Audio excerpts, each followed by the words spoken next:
कल यानी 14 फरवरी को गोवा में मतदान होना है, जिसके लिए बीती शाम से चुनाव प्रचार पर रोक लग चुकी है। ऐसे में आइए जानते हैं गोवा में किन पार्टियों के बीच है कांटे की टक्कर और किस किस सीट पर रहेगी सभी की नजर। 14 फरवरी को गोवा की 40 विधानसभा सीटों पर मतदान होगा और 301 उम्मीदवारों की किस्मत ईवीएम में बंद हो जाएगी। राज्य में कांग्रेस और सत्ताधारी बीजेपी के बीच कांटे की टक्कर नजर आ रही है। हालांकि 2017 की बात करें तो कांग्रेस राज्य में सबसे बड़ी पार्टी बनकर उभरी थी, क्योंकि कांग्रेस के हिस्से में 40 में से 17 विधानसभा सीटें आई थी। वहीं बीजेपी के खाते में 13 सीटें आई थी। लेकिन नतीजे आने के बाद बीजेपी ने जोड़ तोड़ की राजनीति कर छोटे दलों का समर्थन लेकर राज्य में अपनी सरकार बना ली थी।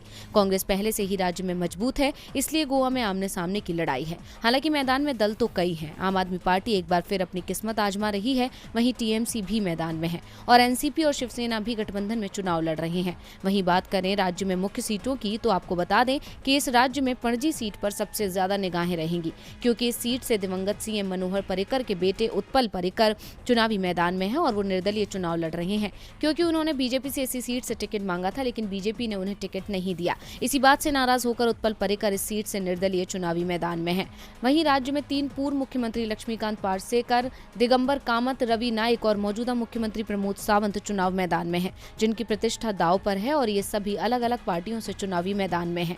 लक्ष्मीकांत पार्सेकर भी बीजेपी से नाराज होकर निर्दलीय चुनाव लड़ रहे हैं। ऐसे में बीजेपी के लिए गोवा की सत्ता पर दोबारा काबिज होना कठिन नजर आ रहा है।